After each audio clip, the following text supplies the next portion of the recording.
Sounds good. Good to see you. Let's rock and roll. You too. Hey, welcome to another episode of the Blackout Tips podcast. I'm your host, Rod. Joined as always by my co-host, Karen. And we're live on a Tuesday. Yes. Ready to do some podcasting. It's a very special Tuesday because we have some guests today. We do. Today's guests are triple OGs in the podcasting game. They started podcasting in 2007. They have over... They have 2005. 2005. They started podcasting in 2005. Whatever. They have 3,561 episodes, not counting all the features and paywall episodes and game shows. Give it up for Podcasting Hall of Famers Keith and Chemda of Keith and the Girl. What's going on, y'all? Hello. Good to be here. Awesome, man. Glad to have you. 2005, not 2007. That's a correction. It's not even a big deal. It was just 2 years of our life. Yeah, I mean, okay, who gives that was a just shit? like the first couple hundred episodes, the first 600 episodes or so, right? Good to see you. Good to see you both. Dude, for those that don't know, although I can't imagine how not, but we do a show with Keith and the Girl that is behind their paywall. It's called Last Week on Keith and the Girl. Every couple of weeks, we basically hop on and we recap what happened during the week. Yes. And we have a good time. So while it may be a while since y'all have heard them, if you're not going over there and checking that show out, like bad listeners, it hasn't been a while for us. You know, like when I was preparing for them to come on and getting interview questions, I was like, I know all this shit. We're already checking in, but for those of y'all that don't know, y'all used to be a couple, and the reason I'm bringing this up. Goodbye. Okay, all right. This is nice. Is she having you break the news like this? Well, this is shocking shit. Keith, I'm sorry to tell you. Y'all used to be a couple, and recently, Deezus and Mero, like podcasting giants, like took podcasting all the way to late night television. They broke up, and they're not like a romantic. Well, that we know, they're not like a romantic couple. They're like broke up, and they couldn't keep the podcast going. Yeah. How were y'all able to keep the podcast going through a breakup?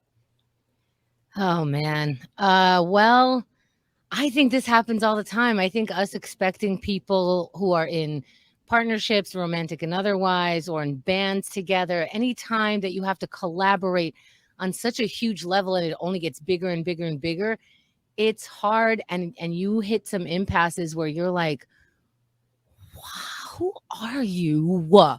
And why do I have to run my life by you constantly? Like before everything was remote, Keith and I would have to talk to each other if one of us wanted to move to maybe another state, to a different time zone, to things like that. You have to have these conversations that people don't have with their spouses. And so whether we're together or not, I think there's always going to be pockets of difficulty where you just want to be like, not you, not today. And I think we were lucky enough to get through that, to go, you know, I think a lot of people who get divorced who have children feel that way, where it's like, I could use a break from you. I really can. I could use a break from talking to you, from logistically figuring out my life with you. And you don't get that because you work together. And I think we kept it together for the baby. And these two guys just don't care about babies. That's all. Yeah, and I think that's the problem with America. That's what we're going through right now. Is there's a lot of guys that don't care about babies, and they're overturning the laws. Keith, you have. Let me do this count real quick. 1, 2, 3, 4, 17. You have 97 stand-up albums. You put out one album typically every birthday, which is April 15th, tax day. And for the last like 3 years, you've taken, you know, you haven't been able to do it because of the pandemic. Right. When you do your next album, will it be a quadruple disc? I don't like looking at my shelf and seeing some years are missing. I'm not gonna lie. What I think the angle is gonna be for hopefully next April is that because I see so many stand-up albums are coming out now called Sorry Not Sorry, What can I somebody had say? to say it. What can I say? Never mind. You all have the microphone. How daring I am. We're all gonna act like Kevin Hart's dream was to host the Oscars, and people are just some bitches. I think I want to do a stand-up album called perhaps My Bads, and go back at old albums and see what jokes wouldn't I repeat. Play the actual joke because it's not that bad, but play it and then defend it. I think that's my next thing. I'm excited to do it again. Yes. I love that take because it does feel like every special is turning into the same special now. Yeah. You know, and you know they don't have enough stuff to talk about because it's always whoever the comedian is always brings up Kevin Hart. Yeah. In the same way, like it was his dream, and I'm like, sorry, what's that, Karen? I said he made the gold standard somehow, and they was like, that's the gold standard. You know what I think it is? People who have microphones who are saying like, I can't even believe I can't speak anymore, which that thing is amplifying you and putting you in people's ears. It's kind of like writing a musical and every song is, why won't they let me sing? Yeah. I wish they just let me sing. Like they just, wait, are we tripping? Are we all tripping? Because you must have given out some kind of drug before this thing. It's so ironic. It just gets blown past the actual writer. Yeah, it does, and it does feel like maybe it's a coming of age type thing because it doesn't seem like the younger comedians are really doing it. You know, it seems like there's this like you get towards a certain age, and then like all the dudes are just like, you know what? I'm done writing jokes. I'm old. Yeah. And how do you know you're just gonna sound old? You're just gonna sound old. Yeah, you could still say, hey, I find it weird that a woman can have a penis, but there's no new angles about this. You're just saying it like we're gonna go, thank you, fine, right, and that's the end of it. Well, it's been done over and over and over, and it's like you all have the same writers, and then you all left, and you'll put your specials out whenever you're ready. Yeah. On Keith and the Girl, we call it Sorry You're 40 because we've been recording for so long. We've been recording for almost 20 years now, right? So for a lot of people, we started in our 20s.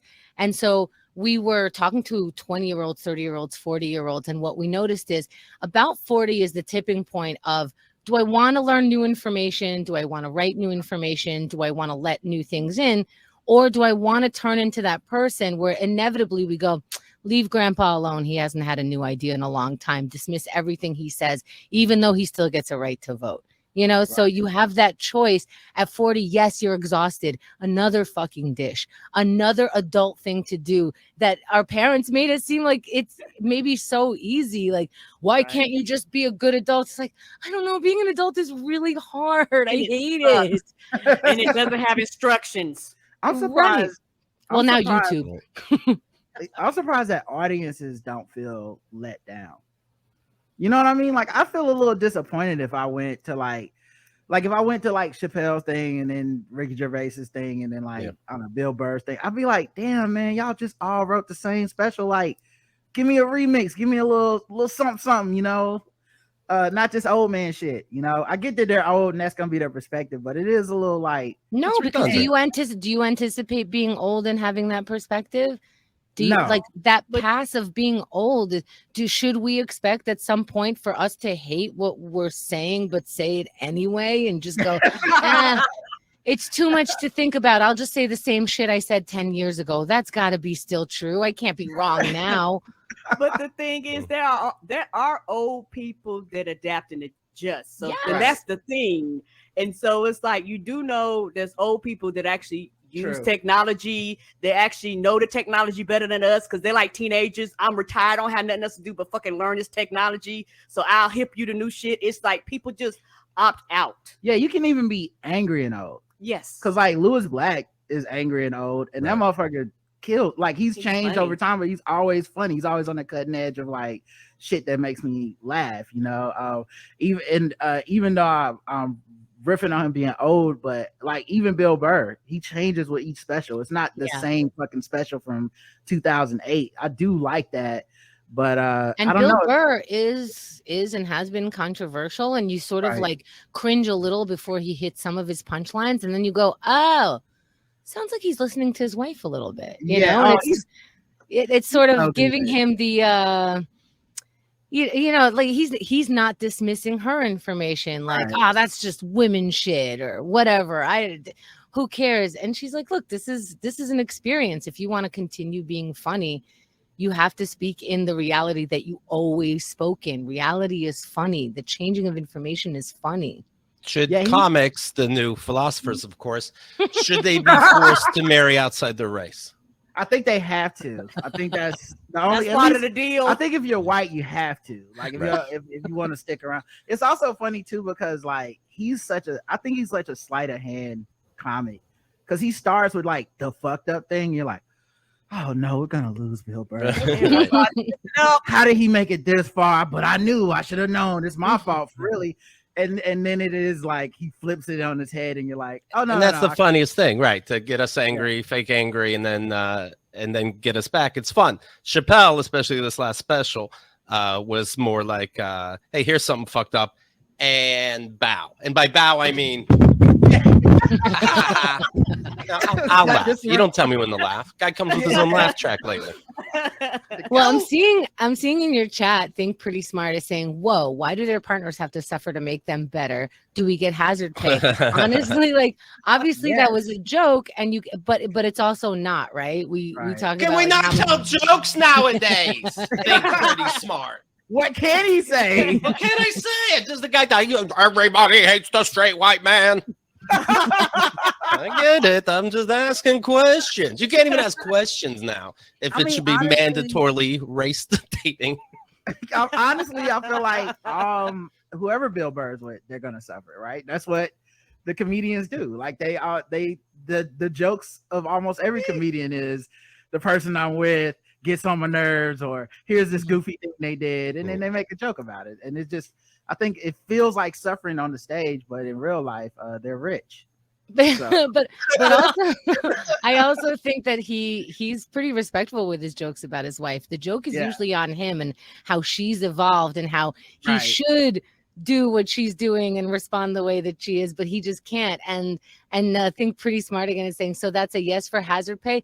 Yes. Yeah. Of course. I mean, it's clearly hazard pay. I mean, yes.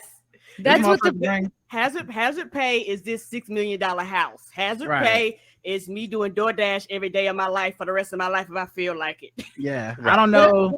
But you kind of hope that he's bringing something to the table also. Cash. If money, but if money's what you're looking for, okay. But to me, it really feels like they have an actual nice relationship where it's also an exaggerated on-stage thing, right? Like he's cherry picking from the last 3 years of shit. Like, oh, let me tell you how I'm a piece of shit. And then we're like, she got to deal with this piece of shit. It's like, well, he wouldn't have an act if he came up there and was like, guys, it's going great. Okay. Honestly, I don't got shit to say. You know what? And if he was a true piece of shit, he wouldn't have a wife. Yeah, well, I don't know. We asked this on Keith and the Girl a lot. Like, I'm always curious when the comic is edgy, let's say, or my wife this, my wife that. You still have to go home and deal with that. And it's funny the comics that are like, well, I bring the bread to the table and that's the end of it. I'm like, I don't believe you, so let's think of a follow-up question, because you don't just nod at each other like, oh, I was a piece of shit and didn't get to respond today, huh? Okay. Yeah. No problem. Let's bang. No problem. I'm assuming there has to be some type of response unless the wife is just like, okay, I'll just deal with your bullshit.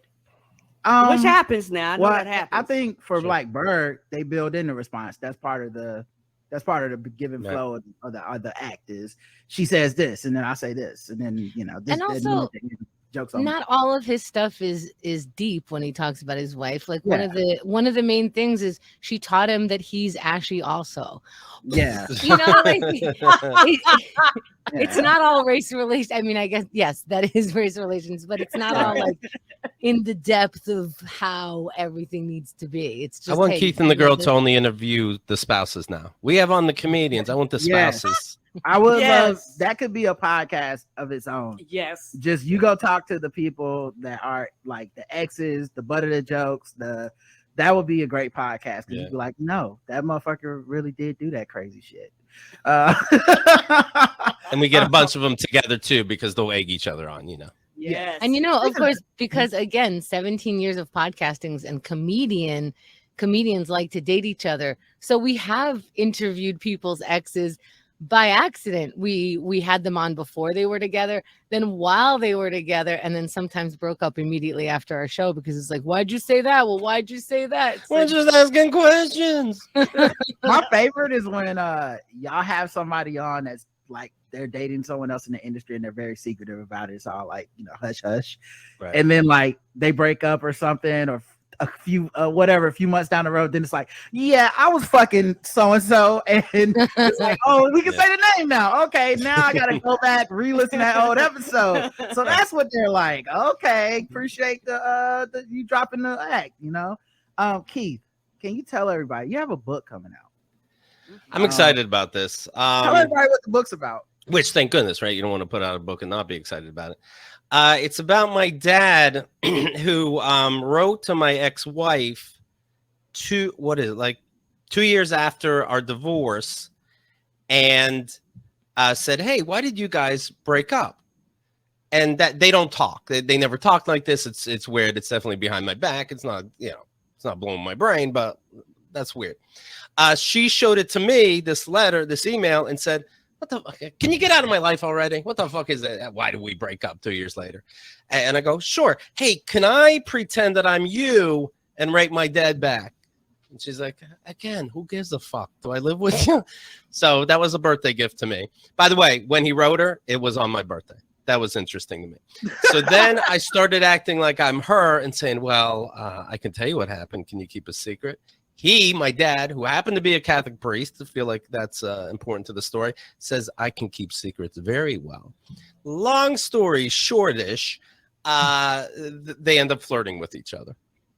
And even like 1/5 in the book, because I know how I have it sectioned right now, he says, you make this old man's libido jingle. Ugh. And keep in mind, when he's saying they end up flirting with each other, Keith is the other, pretending to be the other. Yes. So it is. And I keep thinking, go ahead. Sorry. It is convoluted. It is dad flirting with fiance, with ex-wife of his son, who is actually his fucking son. Yeah, that's what I said. I mean, duh, it's so weird. It's so weird. There's only gonna be one book with this premise.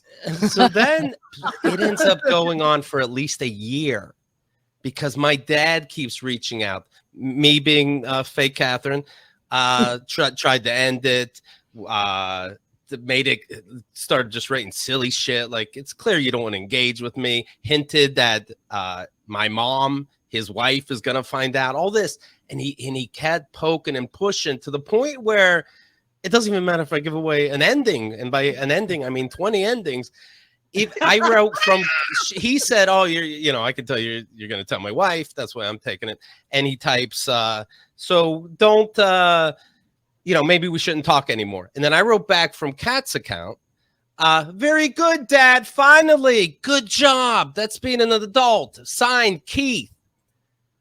Then he goes, how do I know who I'm talking to? This is enough fucking proof. Are you paranoid cheating anyway? What the fuck? How isn't this enough proof? And then I sent it from my account, and instead of rating me, because this is horrible. Like, how would you even talk to your son about this? You can't. You have to believe he doesn't really know. He writes to her, meaning me, and goes, I think somebody's pretending to be Keith. What should we do? Well, we have a book. That's what we should do. We're in this together, apparently. Yes, we are. How has it been revisiting all of this for the book's sake? Fun. When you work on something artistic, you look at it and you're like, who gives a shit? Everybody has these feelings. And then you're like, oh, now it's exciting. Now this is always exciting when I look back on it. It's so nuts. And quite frankly, there's nothing like it in the world. Oh my God! I mean, well, that is true. Just one of a kind. The universe provided. What a blessing! I'd rather not have a book and have a normal dad, to be clear. But this is what we got, and not to get deep, but I'd like to think people that are being gaslit in their lives read this and think, oh yeah, no shit. That's fun to me. But in general, I just think it's funny as fuck. Do you ever picture Catherine reading it? I I think she doesn't mind I'm doing it, but she doesn't necessarily want to be part of it. Right. Like I don't know. I'll give her a copy of the book, but I wouldn't tag her on the book release date. Does that, you know what I mean? Yeah. That's respectful. Oh my God. Mike is saying if anyone here hasn't listened to the Dad Chronicles, do yourself a favor and listen through it. And we organized it for you, keithandthegirl.com/dad. And so all that we cut out all the times that we talked about that, and we talked about in real time on Keith and the Girl, yeah. Yeah, and for a whole year we cut all those out of the episodes and just gave you this linear timeline. Now, some of them, because we have so many episodes, some of them are behind the paywall. We give you a discount code that zeroes out that paywall so you could just get through the paywall to listen to all the episodes. keithandthegirl.com/dad. And then I like the idea. We almost did it in reverse. You have your book usually, and then you have your audio book. We had the audio book. I like the idea of a physical book or digital book where you can scroll or turn the page and be like, wait a minute, what's this motherfucker saying now? That wasn't in the last email. Flip. Oh, wait a minute. I love the idea of being able to look at it. Also, there's guests on the podcast and stuff. Like this wasn't all just solo or just Keith and Chemda. Like sometimes it'd be like comedians, and there's like they have to either like re-explain it, or sometimes my favorite is when a comedian's up on it and they're like, "Oh, look at me!" Yeah, they're like, "I got picked today, yay!" Some trauma. There was pretty much only one comic that had a tone of, "You guys are fucked up," and we're like, "That's in the book too." Right? Sounds good. These people that are in denial, like just they're your parents. Just make friends with them. And I'm like, I think not that my dad did this, but you hear people are like, I was molested. How about that? And it's like, yeah, but it's your parents. Mother, way to fucking listen. Yeah. Well, I was abused. I realized finally, and no, we don't have to make peace. And it's either coming from coming from the people that are like, well, I have great parents that would never do that. Correct. So why can't you just treat your parents like they're great? Or people that have shitty parents that are in denial and they're like, but you have to let them be shitty to you. That's the only way. Yeah. Well, why did all the bosses I have treat me like I was a bad employee? Assholes. Oh man. Well, listen, I think everybody should go check out Keith and the Girl. Okay, it's our favorite show. We listen to it, not just because we have to recap it. It's like it's like we recap. It's funny because it's like I was listening anyway, right? And I think it's kind of a podcast listener dream when you listen to a podcast to be like, man, I wish I could fucking say something, and like, and it's not always like controversial or trivial or like deep, but sometimes it's really as simple as like, I fucking like that movie. I wish, I'm sure the people in the chat right now, the people that are listening, to us later on, there's times where you're like, man, I wish I could fucking be there. And so me and Karen get to be there every other week and be like, but what about this? Or wasn't it funny when you said this? Which, is always a great time. So like, I really can't recommend Last Week on Keith and the Girl enough, but they have a cavalcade of shows. They have Q&A, which is also a show where go back in the archives of their show for years on specific dates, which is crazy. Bananas. We just told you they've been podcasting since 2005. So the shit you said in 2005 that you're like, I'm glad I deleted them tweets. They go back and talk about it freshly. They have the dog Diamond Dogs, or Keith talks with his friends, and they just kind of shoot the shit and talk about brand new and up now. My so-called friend Craig is trying to explain to me how deep space is so fucking exciting. I had that shit on my Trapper Keeper. I had it on my first apartment's countertop. I had it in the mall movie theater carpeting. But okay, Craig, you love it so much. Oh man, I saw the pictures of that, and I'm watching Star Trek Discovery right now, which is like the newest or one of the new Star Treks. Right. And human beings, we know so little about space and everything. That let me explain to you. Sorry, let me explain to you real quick. So the curvy universes in the James Webb Telescope picture are behind the not curvy ones. Okay. So that should put things into perspective. Go ahead, you were saying? So we know so little about space and stuff that eventually it always ends up being like, I traveled 17 galaxies and 2 universes over, and I'm now 900 years in the future. Mom, what are you doing here, Mom? It's like, that's how little our imagination is. It's like, we can span the universe, and every alien has arms and legs like a person, but they just have a different weird shaped head because, there's no other way for aliens to exist. Like, like I love it because it's so goofy and shit, but we don't know shit. Like, we see the James Webb telescopes, and they're like, we're seeing the beginning of time. You're just like, okay. Yeah. How about I see a video camera 10 feet away? How about I see that? How about I see who stabbed me in the New York City subway? How about I see that? Yeah. But that's what I like about Rick and Morty. They take that stuff and they get it into super silly mode.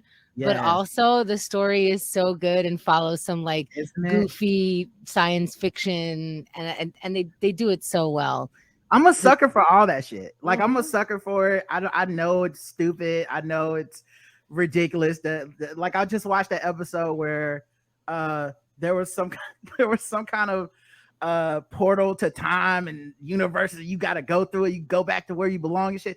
But it's this fucking, like, it was a dude named like Chuck who was like, it was like, hi, I'll be guiding you through your thing. And it's like, oh, Chuck's actually a wormhole in space. And I'm like, we can't conceive these things. We conceive we will go to another planet and another human will meet us and guide us on our fucking way, because we're so special and so important. We wouldn't just die in space with no oxygen. Of course not. Is it strange, the Star Treks, and I haven't seen the latest ones, but the only music they listen to is classical. No one in the future loves Jay-Z. No one's into Linkin Park. Right. It's just all stuff that's like not copyright infringement anymore. They just love Happy Birthday. Yeah. Yes. They watched a movie. I swear to God, they watched a movie on this one, and it was an old black and white, like Charlie Chaplin looking movie. And I'm like, because that's all CBS is gonna pay for the rights for it. Like, no one watches. Always on the list of free shit. No one's watching Coming to America in the year 2079. Like, if we're going, I mean, I don't even go back to watch like classics from 20 years ago. Sometimes I'm like, that was old, and they're like, what will really bring the ship together? A black and white movie. Shakespeare. Captain, do you know about this Nathan Fielder? Yeah. Is he a psychopath? Is he autistic? He's a genius, Captain. Do you know about Gazorp, and was that true or? By the way, we started the rehearsal today, episode 1. Oh my God, that show. So for people that don't know, it was actually Xerxes who is Chemda's companion. I don't know the right terms. I don't want to get in any trouble. What can we say nowadays? For my boyfriend, he identifies as my boyfriend. Okay. Yeah. All right. It was Chemda's boyfriend Xerxes who put me on to Nathan For You. On before we started recording the show. He's like, oh, you gotta check this out. And I'm like, cool. And then I watched that shit in like 3 minutes. I just like watched it all. Like, I downloaded it like Neo in the Matrix. It just was like, oh my God, I know Kung Fu. And then I was like, this is the most genius shit I've ever seen in my life. How did I live in a world before I knew this existed? And then, but unfortunately, I watched it all, and it was just like, oh, it's not like another season coming. It's nothing like, oh no, it's like a infinite sadness. And it turns out I see this commercial for like, he has a new show called The Rehearsal coming to HBO. I immediately like went on Instagram and tagged Xerxes and Chemda in the like DMs, like, oh my God, y'all, we back, we doing it. He got a hive and don't even know it. And then I heard Keith was watching it, Keith and the girl, and I was like, oh my God, finally we can all experience this as a family. And we started watching it today, and God, if we find out it's fake, we get to slap the shit out of them as a family, right? Honestly, if it's that would fake, suck. If it's fake, there's a level of genius that is beyond human understanding if he's able to do that. like at that point, you're like, what are you, a fucking robot? How did you do that so good? I don't think it's fake, but if it is, because he would be the best faker of all time. He would be, because while we was watching the rehearsal, the lengths that he went through, I was like, how much money did they fucking spend? I was like, oh my God. Oh, so the premise of the show he finds people that have regrets and would like to make amends, and then he's gonna help the people rehearse their making amends, whether it's an apology or whatever. And he makes like to the scope replicas of the environment that they would be apologizing in, including a bar, for example. Yeah. If it's a bar, he goes and gets actors to play the people in the bar. If it's like if it's a house, and those actors checked out the real people to reenact them, and they do a great job. He even rehearses his pitch to get them to do it. So like he made a replica of the guy's apartment for that he wanted to ask to do this. Like he's an insane genius. I looked up if he had what was it, Asperger's or something. He doesn't. So according to him, like he's like no, but he studied it to make it part of this Nathan character that he does on the show, which is what are you made of? Right. Why would you look that up, and how are you able to pull it off? Because you damn sure fooled me. Like, I don't know. He's amazing. What? I don't believe I'm gonna see Nathan. He goes, "Hey Keith, how's it going? I'm Nathan Fielder." Like, what? I mean, I bet you he walks and talks like that. For sure. Oh my god. Like, I would honestly, I'd be shocked if I just saw him like playing basketball at the local YMCA. Right. Cool.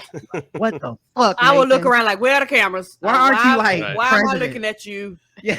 Why did you waste your talent? You could be like president or something. Yes. Don't waste your time on me.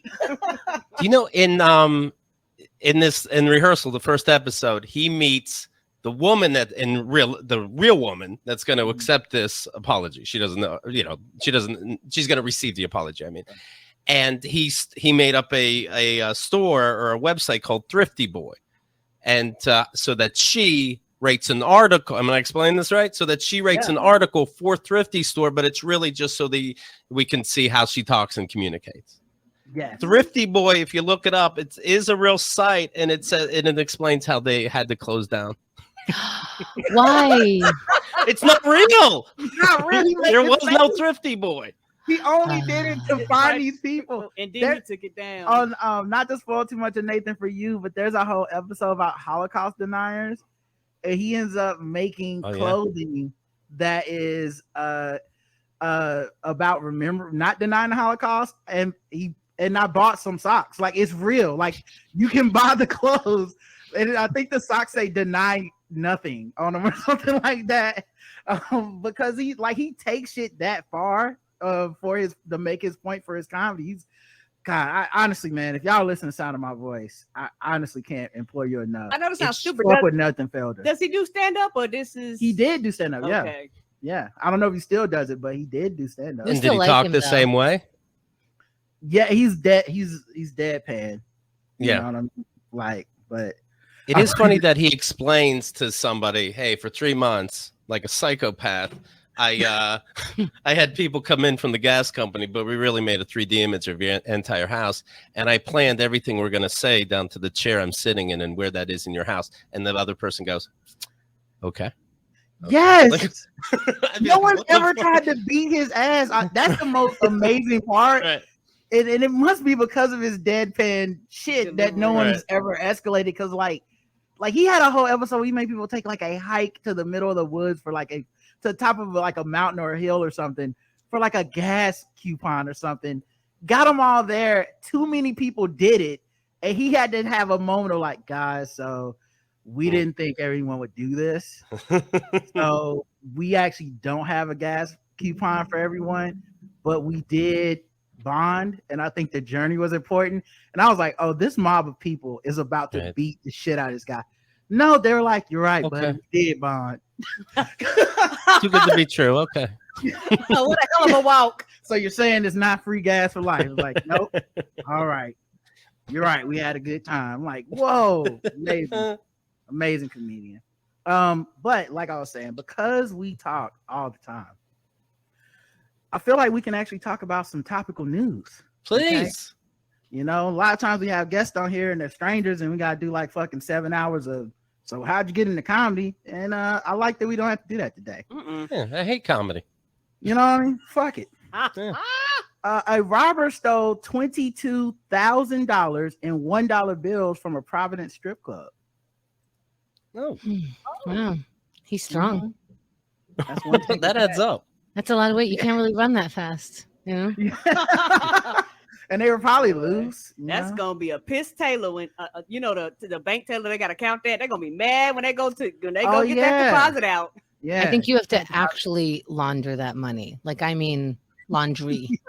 Well, you do, because you when you're running with it, you got to put it in your waistband. You got to put it in your socks. You got the music from Benny Hill is playing and shit. Yeah. A Providence strip club was robbed of $22,000 in $1 bills 15 minutes before opening on Monday. Interesting, you robbed the club before opening, because you would think the money. Well, so this way he can have enough singles for when they open. That's how you know who did it. He showed up 20 minutes later, making it rain. Yes, this sounds like an inside job, because no way you would know something like that. Yeah. You know what though? Like, he would have gotten more, except they were giving him one at a time, and he had to dance for it. So it took some time. Turns out there is sex in the champagne room. Yes, but you're getting singles. Cadillac Lounge strip club owner Dick Shappy. Black. Am I right? Wrong? No, you can't call yourself Dick Shappy. Your name is already Dick Shappy. You can't. Dick Shappy. Okay. That is a hell of a name. But I feel like if you're gonna be a strip club owner, your parents name you Dick Shappy, you kind of gotta be, right? Sure. And if your name is Dirk Diggler, you have to be a porn star. I mean, come on. There's no politicians named Dirk. This is Dick Shappy with Jay Leno, apparently. Oh, okay, he's white. I'm going by the name of the club. My bad. Yeah. He has classic cars. So I guess he's one of those guys. And, it is funny when nobody knows what to do in pictures. It's like, I guess I point to the other guy. Yeah. Like, unless you're a boxer and you put your fist up, what are we gonna do? We have to point. He told the newspaper he was at home when his manager called to tell him he had been robbed at gunpoint. Security video footage from the scene shows the suspect dressed in a jacket, hat, jeans, and sunglasses. Not the sunglasses indoors. Listen, I've seen Marvel movies. No one can tell who you are if you wear a hat and some sunglasses. Yes, right. Superman has showed us. Put glasses on, nobody knows. That TV show, You ever see that boy in that magic hat? Not only can he hear what you're saying from across a crowded club, he could be breathing down your neck. If he's got that hat on, you're not gonna know nothing. You're not gonna, because you know how it is, how no one ever thinks it's weird when someone wears a hat and sunglasses inside. Right. Although if you're gonna be wearing a hat and sunglasses indoor, it might be at a strip club. So that might not tip anybody off so far. You know what's funny? The strip clubs that down here, they'll tell you straight up, like, no hats, no sunglasses. That's the rule. They said nope. Yeah, so I don't know. Maybe that's how they knew something was going on. It's like, oh, this guy's got hat and sunglasses. We're getting robbed. Come on, everybody, put your hands up. It could be a classy place. Only boners. Yeah. Now grind on it. Maybe it was just an audition and he left after the audition. They were just kind of, play pretending, and now they would put this in your G-string. He did so well. He made $22,000, and then you got to give it back and come back to actually work. But he forgot to clock in. Yeah. The robber also took $3,500 that the manager was counting before running out the door, jumping over a fence and onto nearby railroad tracks. There were no guns involved, because these it was club owners and bouncers, they're bad news. Yeah. I like to think that he hopped on a railroad track and then he had one of those old-timey railroad things that you push up and down like a jack. Right. Oh yeah, I like to think that all 22,000 of the singles were in his mom's bed sheets, and then he put them wrapped them onto a stick, and he's running with the stick. Yeah. And it had the dollar sign on the side of the bag. He had a twirly mustache. And they caught him because all the single ones just started dropping while he was going down the road. And he kind of created a map. Yes, he did. You never catch me, coppers. I'm out of here, you see?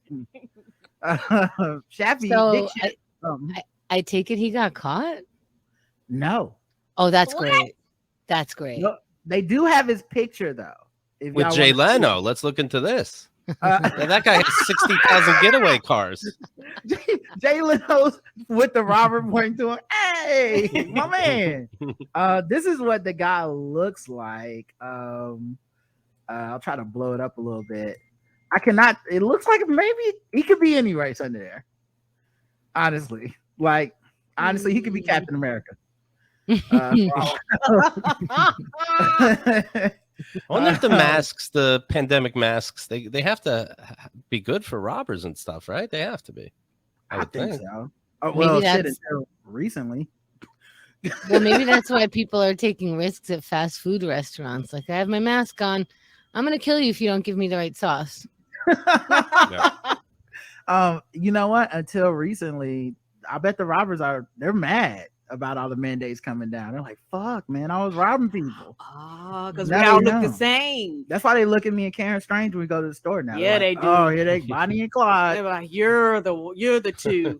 But yeah, they have not caught this man. He's on the loose. Wow. Like those single dollars. Well, 22,000, you can start a whole new life. Yeah. Yes, you can. That's just enough gas to get to the next part of town. He's like, I could Man. have used that coupon years ago. Yeah. yes, for that free gas. Yeah. Oh, it is so hot in London. How hot is it? It's so hot that apparently there was a fire that burned a bunch of homes down, and there was nothing that could be done about it because it was just too fucking hot. This is, as y'all can see, They don't got a fire department. I don't get this. it's just too fucking. They were the fire department was like, we just gotta let this one burn out. Holy shit. There's also been at least 10 separate blazes, and the firefighters are trying to tackle them all. And this is just London. This is 'Cause crazy that's- because I know in this country it gets like 102. It seems like they're just kind of not ready. Although, California was on fire for a good long time. So fuck me. Forget Probably it. still. We feel you. Yeah. California, someone in California in the chat's like, it's still on fire? What y'all talking about?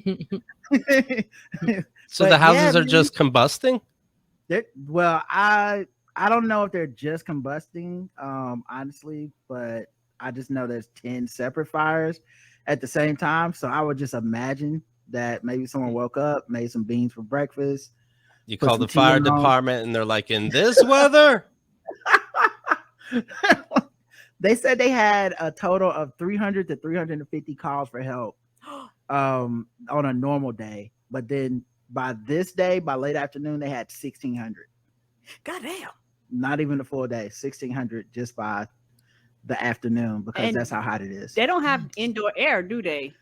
I don't know the rules over there, Karen. Never been. Okay. When y'all went overseas, did They have had air. conditioning? They have air Yeah. conditioning in London. Yes. Okay. Okay. Do they have indoor air? I would imagine they did, but I know, like, even in New York, like, they don't have central air. You know what I mean? And like, New York's like the oldest city in America and shit. Right. So No, and they're also like, like, we just didn't Hawaii, build the buildings that way. Hawaii isn't big on indoor AC either. They're just kind of Mm. open, So I think some places, they get really hot, but they didn't really think of air conditioning. Yeah, that's crazy. They're just living in castles there. Normally the Mhm. brick doesn't get that hot. Mhm. What if this is just all promo for the new Game of Thrones? They're like, Don't those castles and those shows, don't the castles, like, they make it like, you made it, you live in a fucking castle. These seem like the most boring fucking places to live. yeah, it looks so, and then like made it for those times, right? Because like I'd rather live in an apartment now than a castle in the Game of Thrones. Yeah. Yes. All that hot ass brick. Right. I know. I'm surprised there was so much fucking, I always think in too small a way, right? Because I'm like, a castle, that's gonna be too hard to clean. And so she's like, why are you cleaning your own castle? What You're not what kind of cleaning it. weird fantasy? Like, let go. Someone else might be cleaning. I'm just like, I gotta clean all 18 bathrooms. You know, Right. You actually just- don't. At least you would be the queen that doesn't get beheaded by her people, Right. It's like, oh no, we knows? don't gotta kill him. Did she clean her own shit? Like, She gonna cook everybody dinner tonight. Don't even worry about it. Don't trip. She got it. It's gonna be pasta again because there's too many of you, but it'll be food. Yeah. I mean, look, that's the trade-off we get. Okay, we don't have to behead her, but it's spaghetti and meatballs. A nice chili. You know, I'm trying to think big pots here. They finally got to the bottom of the school shooting stuff in Texas. You know, after Uvalde. That they were all cowards. That's how we got to the bottom of it. No, surprisingly, not that. Students in the Dallas school district must wear clear backpacks. Oh, that's good. Oh Good. my God. Yes, that should be good for pads, and that should be good for tampons. That should be good for anything you privately you'd be embarrassed about because you're a kid. That's fantastic. Yep. Right.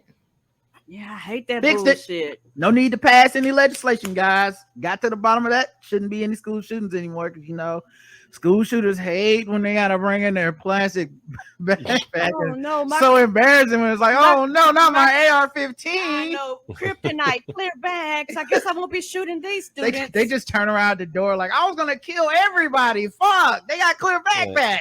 But also, like, I guess they're trying to see the gun before they pull it out. But in none of these shootings did I hear them go, yeah. And then the shooter put his bag on the floor, reached in, got his AR, whatever, and then started shooting. If only he had a clear bag, we would have seen this coming. A lot of people just start shooting like as they're walking into the building. Right. It's not. They're trying to solve for like they're trying to solve for the violence of like a kid came to school with a gun and shot one person. And we're like, I hear what you're saying, but have you watched the news? Those aren't even making the news. They do a TikTok violent dance outside. Then they enter the school. It's a big production. That guy, in this case, he crashed the car into a ditch. He's, you know. Yeah, take his phone away. What's he TikToking for? We should have seen this coming. Yeah. Somebody, I'm not gonna say who, but somebody in this podcast went to the beach recently. Me. Oh, there you go. Did you know sharks are mistaking feet for fish in Long Island? I heard that the sharks all those people with webbed toes and shit, right? Probably. This is so scary. A series of 5 shark attacks in 2 weeks on New York's Long Island probably has many beachgoers in the Northeast hesitant to wade into the water. But the sharks aren't targeting humans. They're after fish. Yep, because they're going in there. But people got some fishy looking feet. So who made this up about the sharks? How the fuck do they know what they're eating? There's a podcast that the sharks do. It's really just about fish, just so you guys know. We're not dolphins, okay? We don't know what's what. Yeah, I imagine the shark is just like swim chomping, chomp, swim, chomp. Like it's just if you're in the way, Pac-Man. He ate it. Yeah, exactly. Yeah, but like Miss Pac-Man because they're faster. I also bet on the shark podcast, they're mad.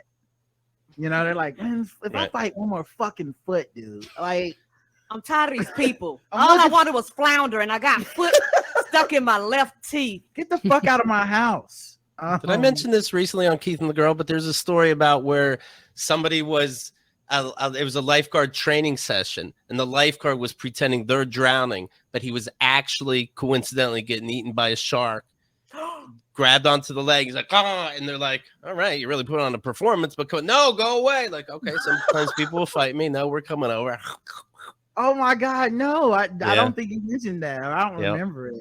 These sharks are coming pretty close because it's not like, and I was in Long Island. That is where we went to the beach, and they don't let you go out that far, so they're coming in real close. Mm-hmm. Yeah, because that's where the food is. The food is going closer to they're sand tiger sharks. What? Half tiger, half shark? Yeah. Holy shit! I hate that. It's one of the more menacing looking creatures lurking beneath the ocean surface. It can grow up to 10 feet in length, and it has a set of jagged teeth protruding from its jaws. Oh no! Yeah, sand tiger sharks. I have a picture of them. Hold on, drink. Yeah. Oh no! That's what a sand tiger illustration. That's what it looks like. But you know what's funny is you're gonna show us the shark. Can you imagine pulling up a shark picture and we go, oh no, that one's cute. That was fine. Yeah. Good with that one. What if it was like someone drew like a bow tie on it and Oh yeah, it's cute. yeah. There's not a lot of shark propaganda out there, pro shark, but you think the sharks get mad about Shark Week? Of course, yeah. I'd be mad if I was them. Like in the scheme of things, sharks don't really fuck with people that much compared to what they could do. You know what I mean? Like I'm sure they hate Jaws. You know what I mean? And there's always that idiot shark that's like, no press is bad press. And it's like, you motherfucker, there's like assholes out here. Yeah, that's the guy. That's the guy who enjoyed Sharknado. Yes. that's I another enjoy Sharknado. That movie was stupid. Yeah. All of them. All 15 of them. I don't see how why wouldn't though it be scientifically accurate? If a tornado went into the ocean and started pulling out sharks, it's just interesting. It's all sharks, but there's something probably about the weight to it that fits. Why wouldn't it throw sharks all over the place? You know, that's not what they were worried about. That's like actually accurate. What they thought was, you know, if it would go in the water, would it only spit out D-list actors? That's what was a little off.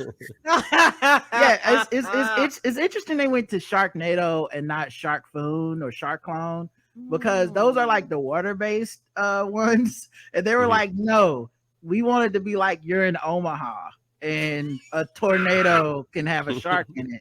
That does seem far-fetched, but not as far-fetched as looking at that telescope and telling me that. Wow. I have so many jokes for that I'm saving for last week. But all right, Bill Gates. He is removing himself from the world's richest list by transferring $20 billion of his wealth to his foundation. He says, I have an obligation to return my resources to society. What an amazing person. I wish him well. What the fuck do I know? What does that mean? He's like low-key who like people think Elon Musk is. Like whenever the like pandemic hit, he was like, I gotta fucking help everybody get a vaccine and I'm gonna start in Africa. You're like, damn, like you give a fuck, huh? How'd you even get that rich? What was the point? For a long time. He'll do anything not to give his ex-wife that money, though. That's what's funny. It's crazy too, because he still was trying to fuck other women. Like, he's like, I'm a great man, but I'm not that great, guys. Okay, Okay, was it when you found out when we learned that Stephen Hawking was a serial cheater? Yeah, yeah. You know, his wife is like looking at his screen, and or he's talking to his mistress. He's like, I can't wait to see that body again. Enter. Hi, honey. Heavenly body. I mean, yeah, nice try. I love space. Yeah.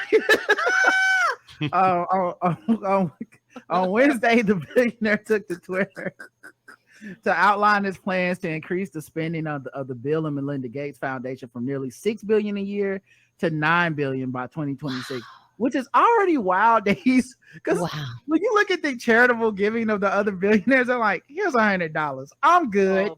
I'm gonna go be rich on the beach. Right. I could do that, or I can go up and see if those space pictures are real. For no fucking reason. Right. I think I'll do that. I bet the other billionaires hate Bill Gates. They probably like think he's a nerd. All look bad. Like, look at this motherfucker trying to help Africa again. Okay. They're like, Elon Musk, why don't you donate more? He's like, I think you just heard I have 18 secret children. Okay. Yeah. Easy. Bill, you think you were fucking? I was fucking. I'm the Nick Cannon of billionaires. Okay. You don't want that title. To achieve this goal, the Microsoft co-founder will be transferring $20 billion of his personal wealth into the foundation. It is interesting that it's still the Bill and Melinda Gates Foundation. Like they kept that's their baby, I guess. Mm-hmm. Yeah, keeps them talking. Yeah. He tweeted, as I look to the future, I plan to give virtually all of my wealth to the foundation. I will move down eventually off of the list of the world's richest people. I have an obligation to return my resources to society in ways that have the greatest impact for reducing suffering and improving lives. And I hope others in position of great wealth and privilege will step up in this moment too. But wow. Really just giving your money away. Yeah. By the way, Ramsey D, this is so funny. Elon Musk and Nick Cannon reality show where they have to keep their own kids for the weekend. That is so good. I'd watch it. Okay. It's going to get in the way of all that fucking, but I'd watch. Yeah. We're all going to simultaneously watch with Mariah Carey because she'd love to see that. Right. I saw an article where Nick Cannon said he would consider getting back with Mariah Carey. I'm like, don't do her that favor. She don't want that. Thanks for your consideration. Thanks in advance. Me too, by the way. I'm thinking about banging Mariah Carey. I'll let you guys know. Yeah. Like, who asked that question? You know what I mean? Like, ask Mariah, would she get back with him? Right. All right, let's move into another segment. Okay, we've had fun with this random news. We had fun, but it's time to move on. It's time to get serious. Okay. Right. Okay. It's time to talk about what's bothering us. It's time to do some what we like to call fucking with black people. Okay, see you guys later. Take care. It's the right thing, Keith. Go, go, go. Hey, we're just fucking with them people because they black. We're just fucking with them people because they black. We're just fucking with them black people. We're just fucking with them blacks. We're just fucking with black people. Hey, hey, you are. I like that song if it's appropriate to like. Thank you. It's listen, we got some That's talented a listeners. bop. Our fan made that. If you can like Gold Digger by Kanye West, why not? Fucking with black people is where we go all around the globe, find different articles, make us feel fucked with. We'll assign point scores from 0 to 100 in intervals of 25 for how much we feel fucked with. Today's contestants, everybody. A Rhode Society. Island, yes, a Rhode Island Dunkin Donuts says it accidentally offered free coffee to white residents. How would they know? Because everybody has a mask, you're saying. Yeah, like whoops. A Dunkin' location in Cranston, Rhode Island wanted to celebrate its 30th anniversary on Wednesday by offering free coffee for a year to the first 100 guests. However, a Facebook post announcing the event suggested it was limited to white Cranston, Rhode Island residents. Apparently, it was an unfortunate and embarrassing mistake, said Dunkin' spokesperson Kelsey Chester. They said the Facebook post for the Cranston store was copied from a post announcing a similar coffee giveaway in White Plains, New York, but whoever copied and pasted deleted Plains but not White. The middle word. Because you know sure, that's how it works. Sure. Yeah.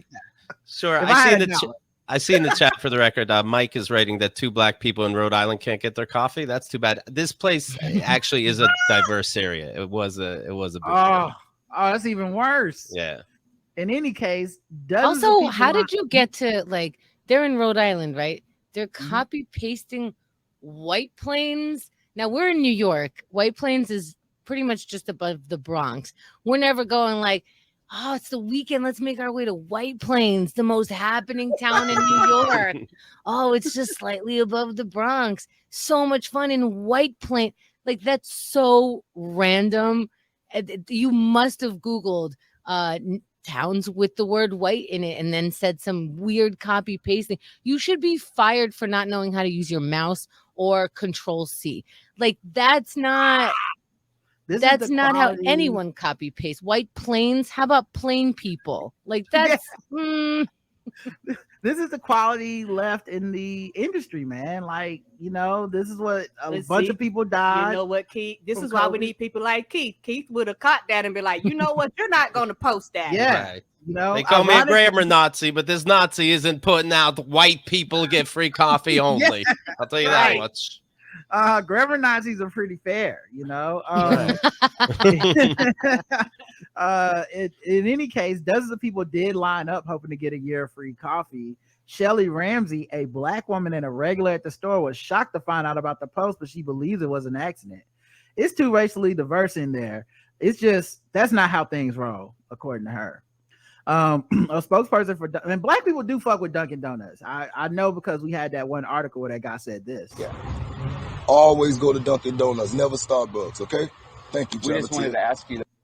So we do know some black people that fuck with Dunkins. Right. And for the white people listening, that means they enjoy Dunkin' Donuts. Yeah. Okay. You know what's interesting is if you're a white person in line, it's kind of like the people that clap for White Lives Matter.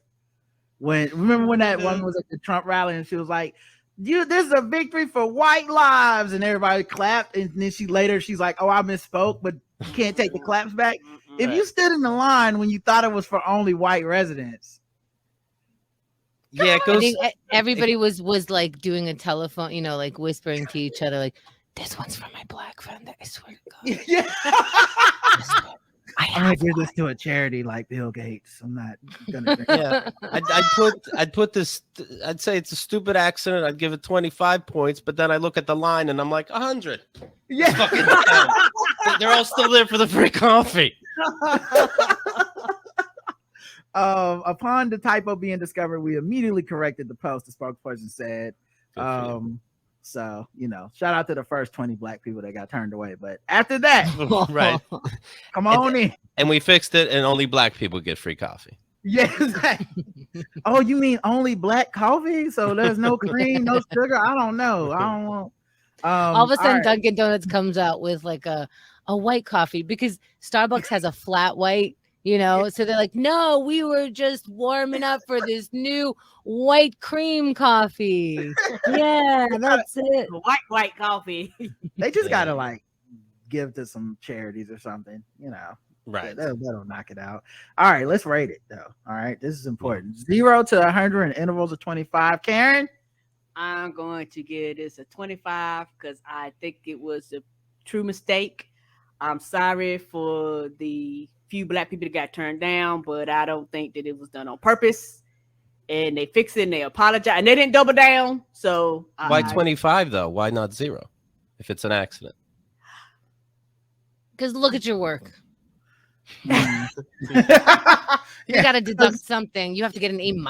I mean, something. You know what, Keith? I was gonna go 0, but I think I'm gonna give it a 25 just because people got tricked by it, and so they feel away, so I feel away.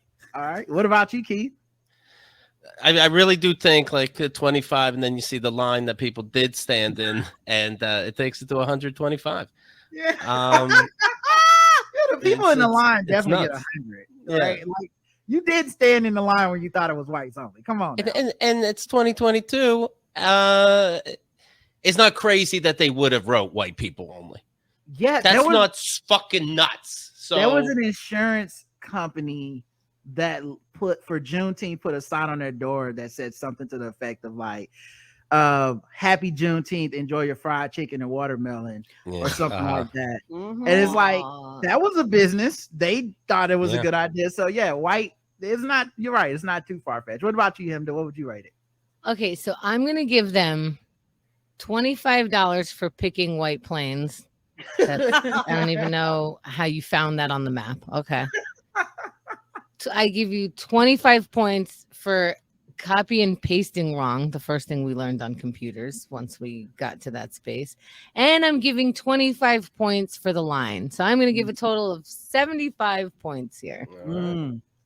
I would love to see a picture of the staff.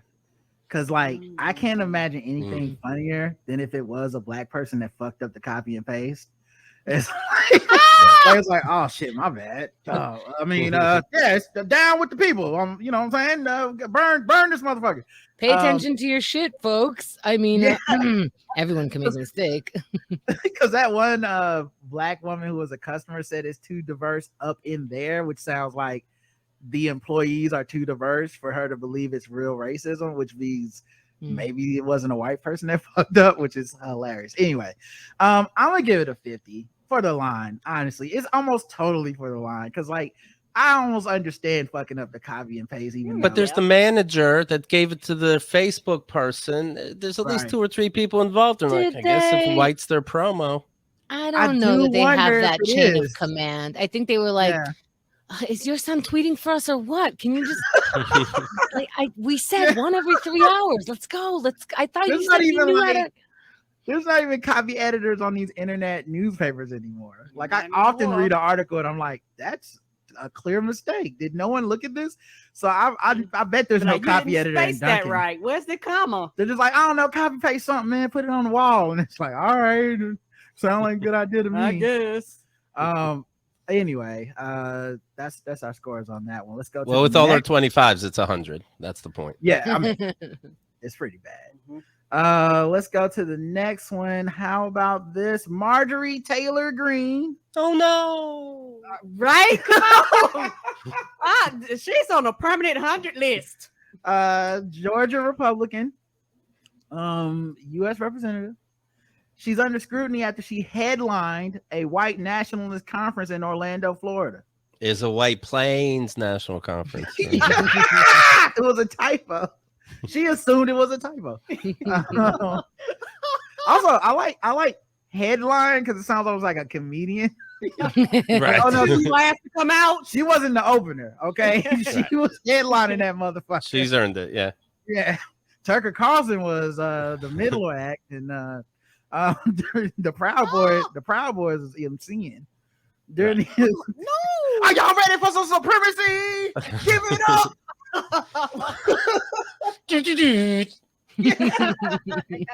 This next motherfucker, I'm bringing to the stage. Okay, Raise your one hand if you're excited. y'all might know her from such hits as this okay sign. And bleach. Here she is.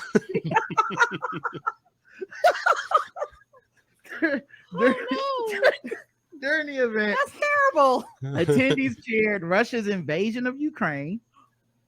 They chant these Americans, these patriots. They cheered Russia invading Ukraine. They chanted President Vladimir Putin's name shortly before Greene took the stage, and she still took the stage, like Because she's a piece of shit. Yeah. Because she agrees. Yeah, she right. agrees. like it's because what's funny about her is like whenever she gets interviewed later by the regular press that's not like these people, it's always like, what white supremacy? What? No, I just was talking at a conference. I don't even know where you're getting that from. I didn't even hit a I would chance. never knowingly da-da-da. I'm like, so the Hail Hitler chants before they brought you out, nothing? That didn't register as might be the wrong crowd? No? Okay, cool. She's the one who said, I mean, there's a million things, but she said that, like the Holocaust wasn't a big deal and they had to finally take her to a Holocaust museum. And then she says, I learned a lot. And I know on Keith and Girl, we're like, name something you learned. Did you learn that the Catholics started the Jewish hate? Did you learn that what did you learn? Because I don't think you did. She's still taking it in. The museum was that good. Right. The rep's appearance on Friday has triggered calls for the GOP to rebuke Greene because she has continued to what? That's sorry. not happening. The GOP rebuke. They're like, no, we're giving her a promotion and a raise, motherfucker. That's what we do now. Have you not seen our fucking raps? She has continued to escape reprimand from her own party for her history of racist, xenophobic, anti-Semitic comments. She was a surprise guest that spoke at the America First Political Action Committee. Oh, a surprise. So they didn't even know she was coming. Yeah, it was. I mean, yeah. The organizers knew, but not the crowd. Oh, so she has. Oh, the organ. I see. Mm-hmm. Does the crowd like nudge each other? Like, holy fuck! It's her. It's like the worst of them. It's like when Chappelle comes into a club and just does like 2 hours for a set, and you're like, oh shit, Chappelle coming in here. But before she bumped David Duke. Yeah. David Duke knows his spot. He mad in the green room. I hate this motherfucker. Oh, she's smoking another cigarette. Here we go. She's gonna be up there all night. Hey everybody, let's talk and keep things pure. I'm the GOAT. It also underscores the growing trend happening among the far right as some Republicans echo Donald Trump's praise of Putin's invasion of Ukraine. Trump has repeatedly applauded Putin, saying that Russian military attack against a U.S. ally was genius and very savvy. Her remarks were similar to her other statements she has made in previous public events, including the time she lashed out against cancel culture and tried to label Democrats and mainstream Republicans as enemies of the state.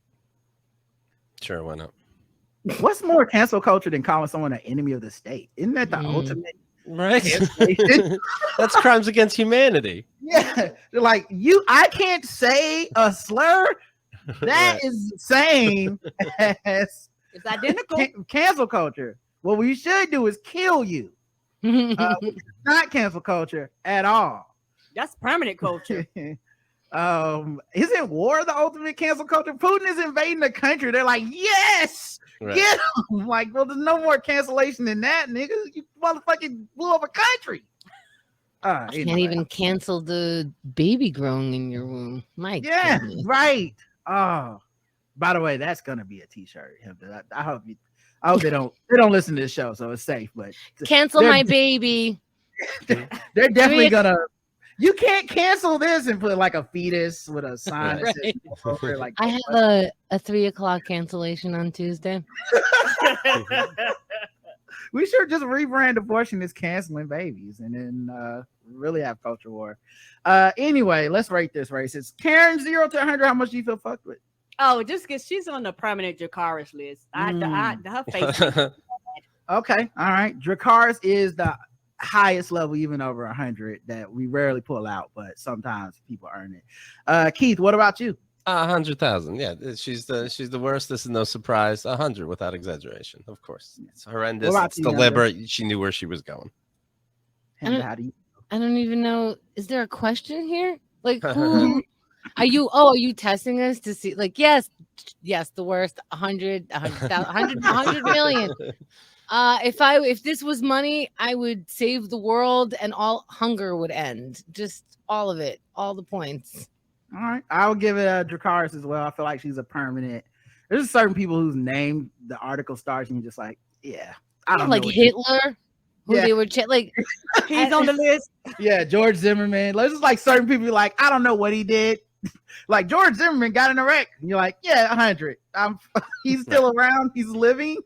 All right, we've done our due diligence with all this. Let's do something fun. Can we do something fun now? Yeah, we did something kind of serious and sad. All right, we have to get through business. Right. Yeah, you gotta listen. You gotta eat your vegetables, and then you gotta have some fun. Do your exercise, meditate. Sure. Yeah.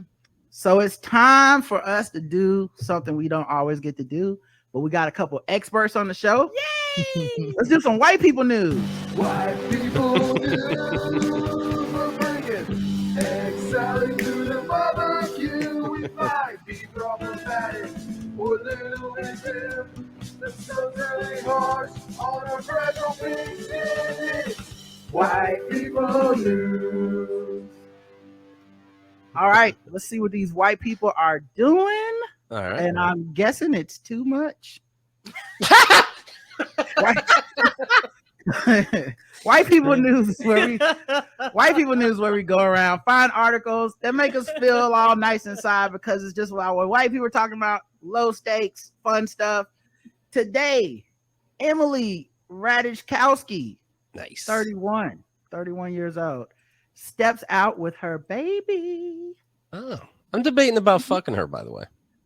Yeah, well, this is, you might have a chance because she just filed for divorce from her serial cheater husband, who's 41. As is revealed, they sold their LA home for $2.4 million last month. Wow. Yeah. Is this a famous person? She was in Blurred Lines. She's the more famous one in Blurred Lines. Yeah. Him. I don't never know nobody. It's very few people that I know in this segment. Yeah, this is her ex-husband, Bear McClard. That's her name. That's her real name. Bear McClard. And it's hyphenated, which is also interesting. Well, he looks like a guy that would cheat on you, Yeah, I don't trust him. He could have been in like Color Me Bad. Y'all remember that group? Of course. If he was like the fourth guy in Color Me Bad, I'd be like, yeah. Is that the I wanna sex you on TikTok? You don't stop. Yeah, it shouldn't have been my wedding song. And they had that other song, I Adore Me More. I adore me more. Wiki wiki. And we all decided we were done with them. Yeah, you never hear that on Star Trek, and that's what's weird. Yeah, you know what? I guess I can't pay for the rights. But yeah, apparently her film producer husband and she's planning to divorce him. They got a 16-month-old son, and she said, "Oh, let me get outside and walk around a little bit with my kid and let the paparazzi get some snaps in, because they probably been hanging around hoping to, catch her coming outside for a moment so they can document her misery." Mm-hmm. A source close to the star confirmed the news of the separation to People. Oh, that's always nice to hear. My close friend talked to the paparazzi. Right. I always hope in my heart of heart that it's them, right? Like you, Right. like, right. Because it would be sucking if you're. I hope I never have a friend that fucked up. They pay the friend $50, and then the friend's like, "But please respect their privacy, thank you." Yes, come on, guys. Can you at least blur a kid's face out? Right. They're gonna be outside at 3:00 tonight. Anyway, they said they split recently. It was M's decision. She's doing okay. She's strong and focused on her son. Good, she loves being a mom. She doesn't hate it. Oh, that's that'd be funny. She's one I'm of those. gonna fight for the kid because it's the right thing. But God, I hate being a mom. Yeah, it's hard. They were right. Very hard. Yeah, bane of my existence. Mhm. Rewarding. Maybe like on a Tuesday. Yeah. People say, "Oh, my kid taught me so lot." Well, I'm not an idiot. My kid didn't teach me nothing. I teach it. I know how to It's walk. honestly, it's the best job I ever had. Okay, as a millionaire and a pop star, sensation, and an actor, but their split comes after a source told Page 6 on Friday that Sebastian is a serial cheater. Yeah, he cheated. He's a serial cheater. It's gross. He's a dog. I There's like very they were going few- for a word count. There's Hello. very few non-serial cheaters. I think if you cheat, you cheat. Like in whatever serial way. Like I cheat every time I'm out of town, or I cheat every time every time someone hits on me, like every chance I get, or I cheat every time I'm out at a bar. Right. Like I don't, there are some cases where it's like this person blew me away and I exploded my life because they're so fucking good. But mostly, you're probably just cheating because you see. We almost pick on the ones who have like a serious affair, right? You know what I mean? Whenever someone does blow up their life for one person, we almost for some reason that's not the cool cheating. But the people that are like, "Oh, he just fucks everything," we're like, "That guy gets ass, bro." But whenever, like, I remember that we had that one like politician who like went missing for like a month because he just fell in love with this woman. They went hiking with him. Yeah, they found like letters and they were like, "Look at this motherfucker being in love." Oh, goofy ass. But if he would have just been like, "Oh yeah, I get treads on the reg, bro," we were like, "Oh, that dude is so cool." You know why? Because I think the person who regularly does it seems more in control. They know they're doing bad things. They cover up. They like have this thing. But the person who falls in love, he fell in love. You can't fall while you have a family and whatever. Like all of a sudden, this very, logical human being has fallen in love. You fucking idiot. Yeah. I fell. I tripped up. Yeah. Yeah. And it was Mark Sanford, and he went to the Appalachian Trail. And his staff and people were like, "Where the fuck happened to this guy?" And he's missing. It's like, no, he fell in love with a Brazilian woman or some shit. And he left and didn't come back. I was like, oh, it's almost a romantic story almost. While he was on the Appalachian Trail, that was all an excuse. I don't think he ever went on the trail. Oh, because you smell pretty. Like, "I'm going hiking, everyone. I'll be right back." And I he see. Came back and then the staff was like, "The fuck, you got meetings on Monday? Where are you?" Right, because on the trail you can't answer call. Like you don't really have a lot of service, and you're out there by yourself, and your phone dies. It's like, couldn't get back to you. I was hiking. Yeah. So they're thinking he done died or some shit. Kevin Hart and Mark Wahlberg let loose with tequila and $4,000 dinner in New York City. In y'all city? Okay. This is in the news. What they order? This is $20 for them. Right. This is what the white people talk about. Oh, I see. We were talking about like, this, me and my friends. Yeah. Yes. They're seen here in this picture with Say Less co-owner Dara Mijahangiri. which I guess Say Less is the name of the restaurant, which is like a cool, trendy name, right? It's spelled SEILESS. It's kind of like they didn't want to call it "Shut the fuck up" because they're charging too much. So just say less. Be cool. Yeah. Yeah. That is funny. It's called Say Less, but it's like the opposite of pay less. It's you paying more. Also, I mean, this is like a really great new way to not have to hire a PR person for too much and just drop like $4,000 on dinner and or drop like 20 grand on dinner, but pay $1,000 for the tip. And then like you're in every newspaper. Right. I like that the owner came over and was like, "Can I get a picture? You spent way too much." Yeah. This bill is ridiculous. I'm gonna share this with page 6. Your bill, is that cool? Yeah, it was like you covered the rent for the whole month. Thank you. It's funny too because when it comes to these celebrities, a lot of times shit is comp for them. So like, there's a big deal that they actually did pay.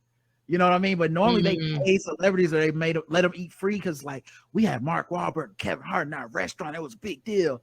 But instead they were like, no, they paid $4,000 because we're the shit. But you should come too, broke ass. The dinner came out to approximately $4,000, an insider tells us, noting that there were about 15 to 20 people in the group altogether. Who the fuck are these insiders? Like somebody called TMZ and goes, "I don't know what you put on your show. 2 celebrities paid $4,000 for dinner. Is that a thing?" It is a thing. Get the fuck out. It is. Okay. Okay. Well, they did that. I got your story. I'm realizing now I fucked up when I invited Mike Kaplan to me and Keith's lunch. I should have called page 6 and been like, he paid for the whole thing. Okay. I saw the check. It was this much. He tipped this much. And it wasn't even food. It was vegan. Yeah. Tell him it was an insider. I don't want him to know. Make him think it was outsider. I don't want him to know who gave the information. Although Hart and Wahlberg have respective net worths of $450 million and $400 million, someone else in the room paid for the bill, the insider adds. What? No. Imagine. What? Wow. So they really didn't spend shit. Wow. I hope they dropped a huge tip just because. Wow. Also, is this? You go out to a restaurant and it's like your fucking net worth is in the paper the next day. Holy shit! Can I just eat a nice meal? What? Other people were sitting here. You're not talking about their business. That's too much. In a private room, Hart, 43, dined on chicken satay, and Wahlberg, 51. That's just chicken on a stick but like a small version, like an appetizer. But you probably get a couple because it adds up to 2,000. And Wahlberg, 51, feasted on steamed sea bass and steamed lobster. That's were they in a Thai place? It's surf and turf. I don't know what kind of cuisine this place is. Let's see.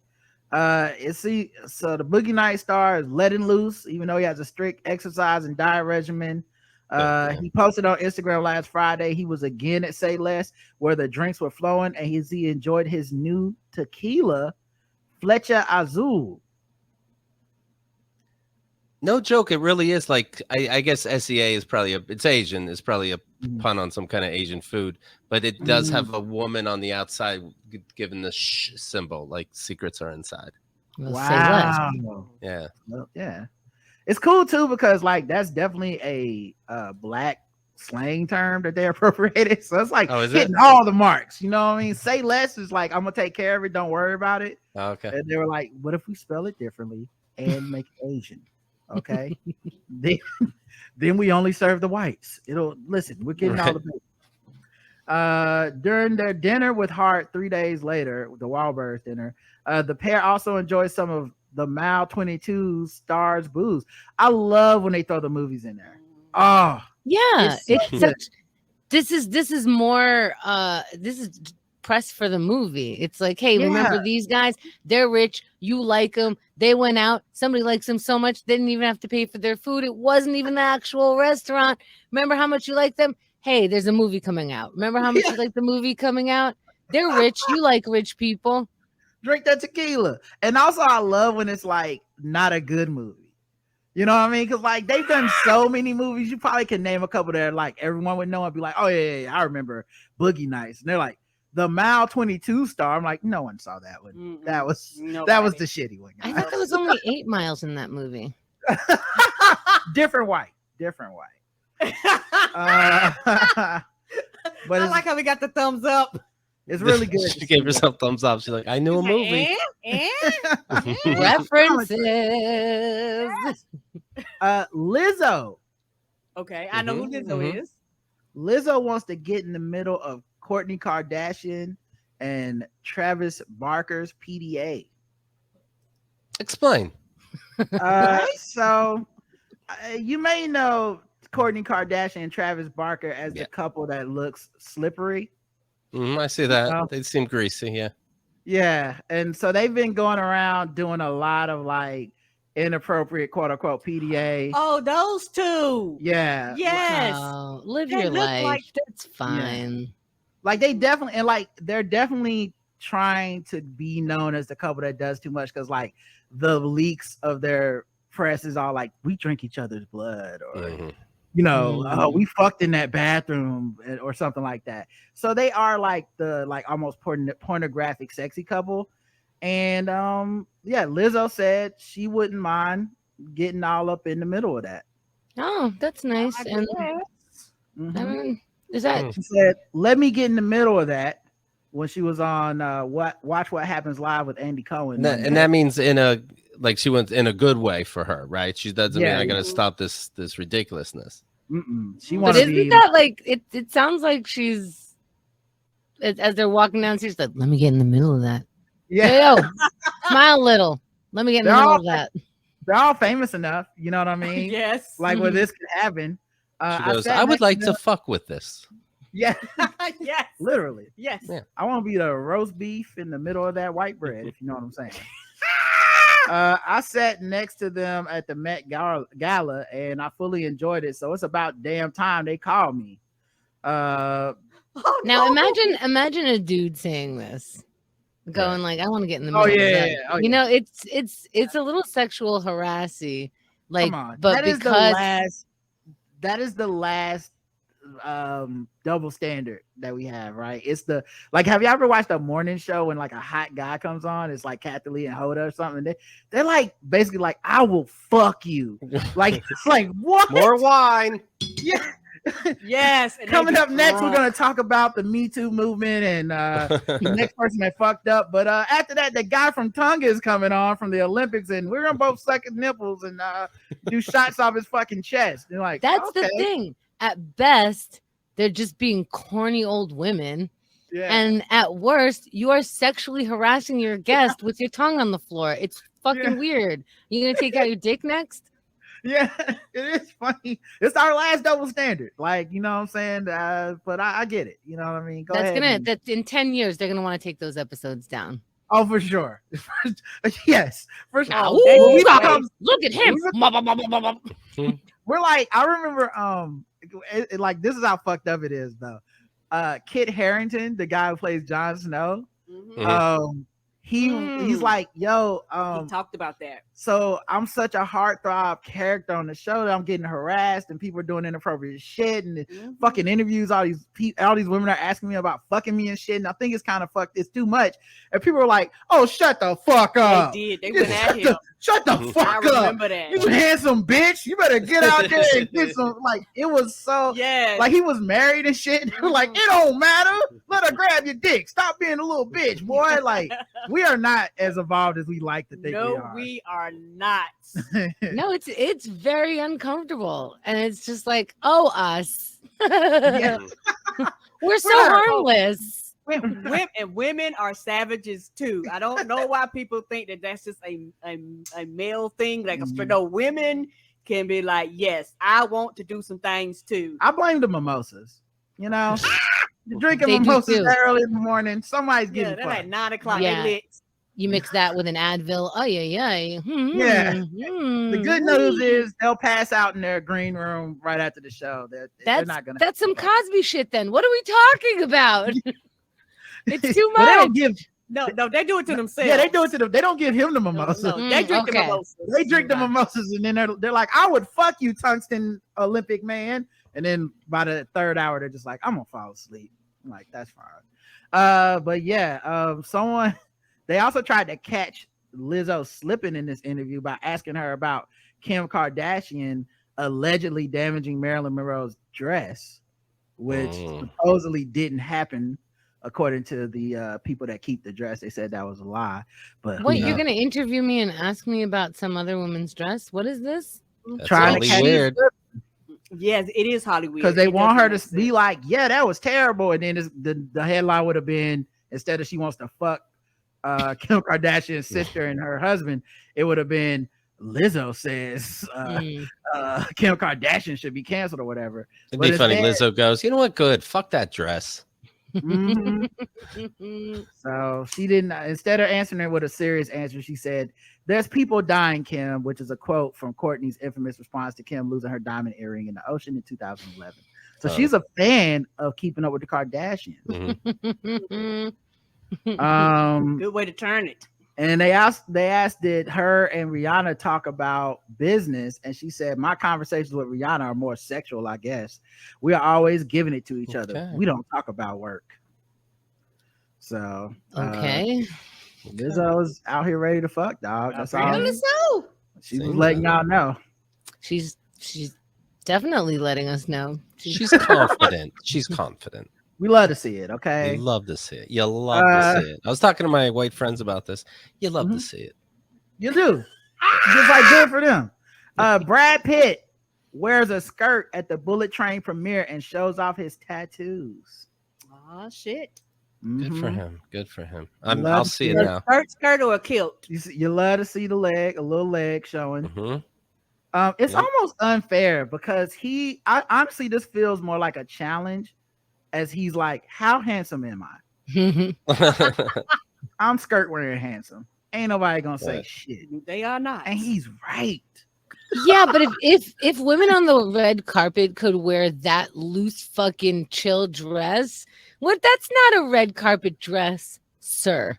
Okay. So that was the take I had to him. That was, I'm above the whole like we just give them props for wearing the skirt. Yeah, skirts are great. Go ahead and wear them. But the skirt be trash. Look at this fit. This is a trash fit. The standards are low, and he didn't get up with the person to dress him. But I want to wear a dress, and they could have got something appropriate, right? Where's the whole like you got to wear something underneath to hold you and then to perk you up and all this shit? Yeah, that happened. The shirt is wrinkled. You went on the red carpet with a wrinkled shirt. Right. Like, have you not seen Billy Porter on the red carpet when he wears a dress or a skirt? Like, he tries. You know what I mean? He's trying to bring it every single time with these fucking fashions, man. Wow. This motherfucker is giving you fashion. Yeah. Brad, you did the bare minimum, my man. That was just a handsome check. You were like, look how handsome I am. You wore a potato sack and said, huh? You ate shit. Sorry, you're 40 my ass. And the shirt wrinkled. That's what I said. I said, you pull that shit straight out the dryer. He didn't iron nothing. Man, must be nice, you know. But he got a lot of credit for it. You know, we love to see. He looks good. Yeah, he just looks good. Yeah, wear a potato sack. Go ahead. Elon Musk daddy fathered a secret second child with his stepdaughter. What? Wait. Ew. Well, he was on a yacht, probably. That's international waters. His stepdaughter? Yeah, he's the father of Elon Musk. Obviously, he revealed he fathered a secret second child with his stepdaughter, who he raised since she was 4. No. Ew. Some real Woody Allen shit. Whoa. Every line of the story gets worse.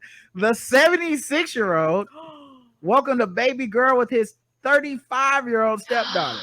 What? Back in 2019. So apparently been in something to happen. This 3 years late. We finding this out. He told the Sun newspaper the only thing we are on Earth for is to reproduce. Oh, ew. That's the only thing. Wow, you got a lot going on. Good job. This is Elon Musk's father. Yeah. You Oh, well, because he reproduced that. So, of course, that's the only thing. He's like, I'm done. I did that. Okay. Now let's see if I could do another one with this person. You don't see people lean in like that. You know? Like, you expect them normally to try to like make some kind of excuses like, oh no, bro, I get pussy. That's what I'm out here doing. At 76, that's what God put me on earth to do, what I'm doing. To fuck these bitches, apparently. That's what I'm here to do. Get out of here, sir. By the way, him and his stepdaughter already share a 5-year-old boy, Elliot Rush, who was born in 2017. The wealthy South African engineer married model May Haldeman Musk in 1970, and together they have Elon, Kimball, and Tosca. So this is Elon's mother's daughter? Let's see. They divorced in 79. You know what? I shouldn't have to do this much math to find out how gross you are. Shouldn't have to go down the family tree. Yeah. Right. Whose mother are you? Child's fucking like, what? Yes. Yeah. X equals you're under arrest. Did you start when she was 18? What did you wait for her 18th birthday? That must have been a weird cake. Ew. Yeah. This is his stepdaughter from his second marriage. Yeah, that's math.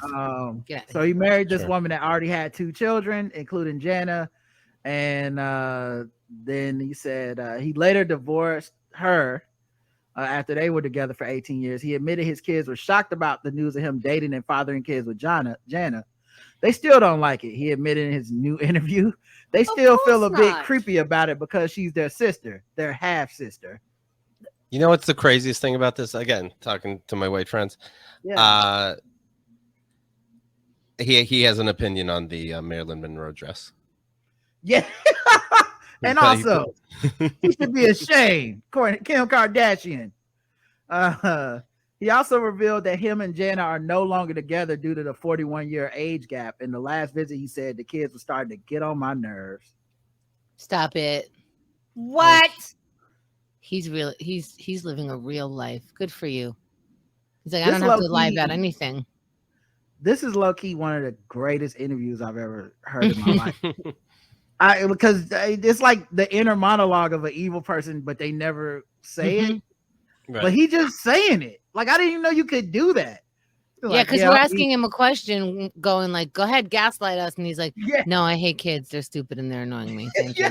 Yeah. He's like, no, I'm a piece of shit. I groomed her for sure. I definitely did. I could die tomorrow, so...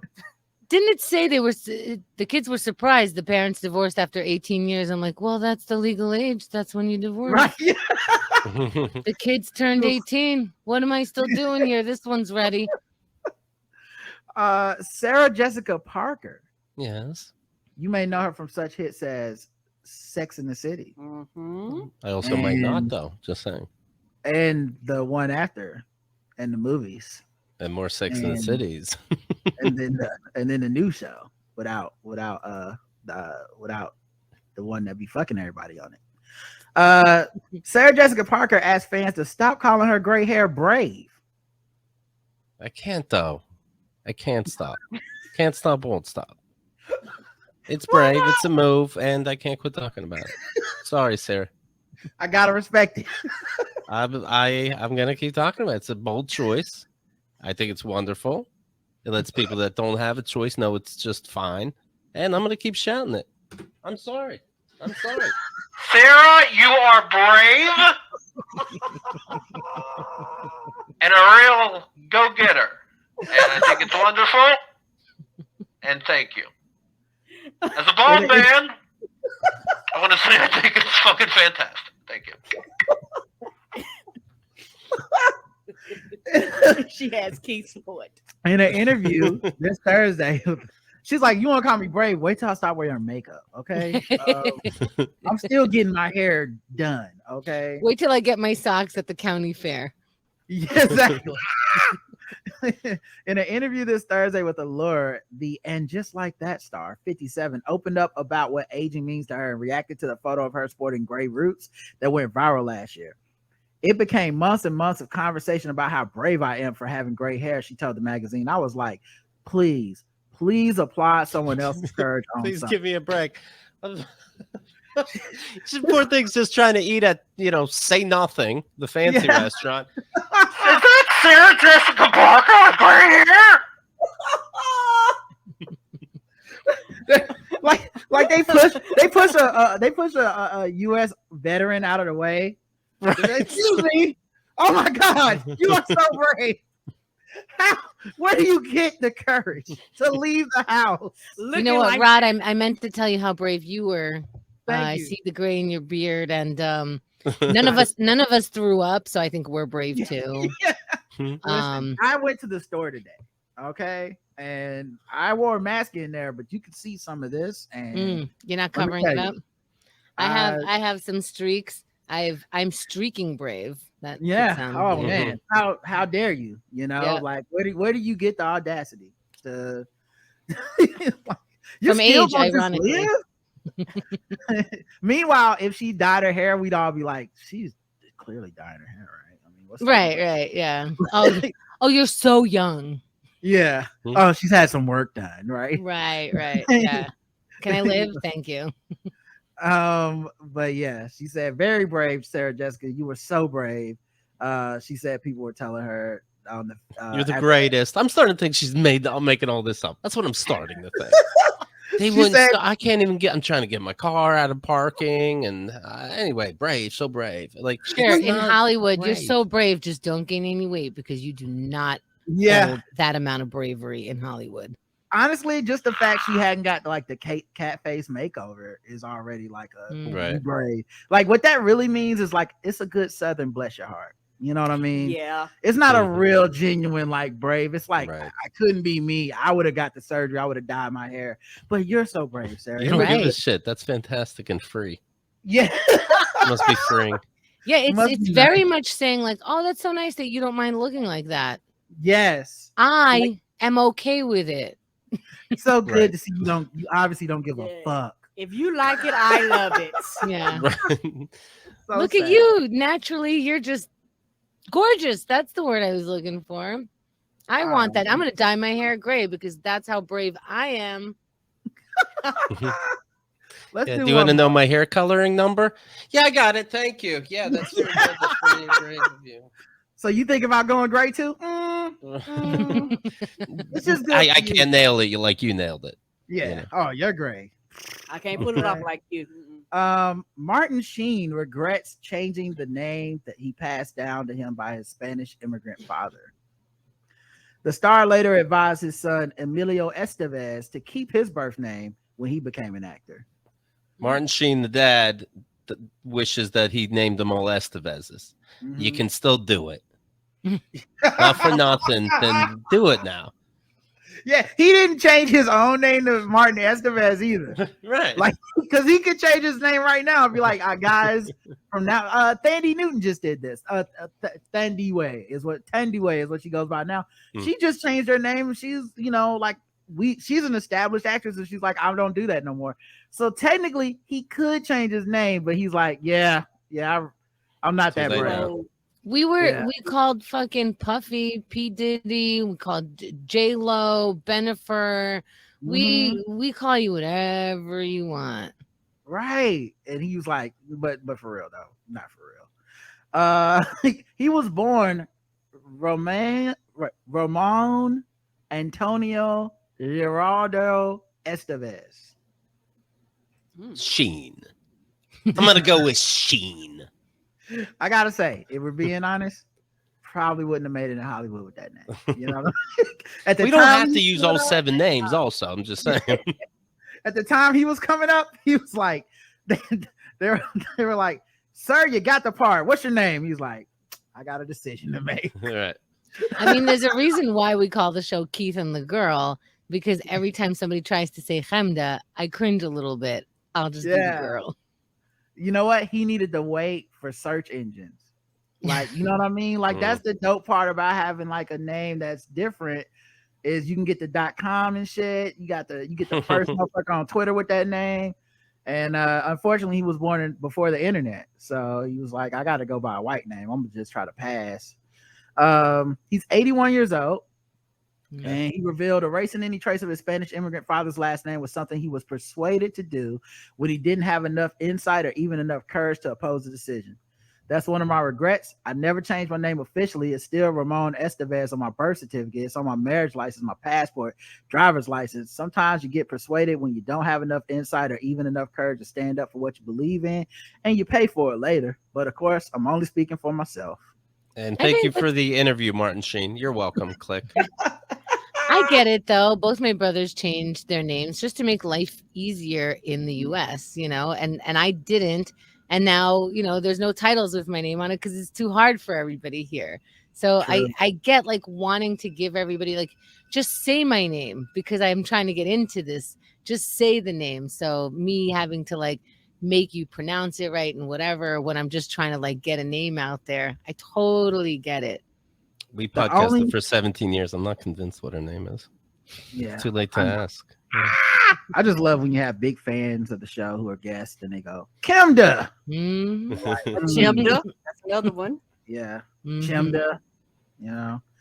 But you know what else happens though is if you obsess over it and you want to say it right and you try to say it perfect, you're gonna fuck up for sure. Yeah. Those are the people that fuck up the worst. Where because you get like if you've been talking for like an hour and you get to the end of the hour and you just hit that last chimda or something, it's like fuck. I have it on a soundboard. And I'm like, how's it going today, Chemda? And it's great to see you. Chemda has a camping story for us now. But yeah, Martin, the thing that's interesting is that Martin told Emilio to go by his Emilio Estevez, but Emilio Estevez is the least successful one. So I wonder if he's like, fuck, maybe I mean, I still regret it, but I don't know. Maybe Emilio Sheen would have worked out for you. I wonder what happened to Emilio. Young Guns 2. He was going to be the next. How you doing? Yeah, he could act. Probably racism. Fuck, I think we solved it, yo. See? Thank you. And that's what me and my white friends talk about. Yeah, boom. All right, last thing to talk about. The older about. one, by the way, is the father on Grace and Frankie. He's Charlie Sheen or Martin. There's another Martin Sheen. Martin. Okay. Yeah.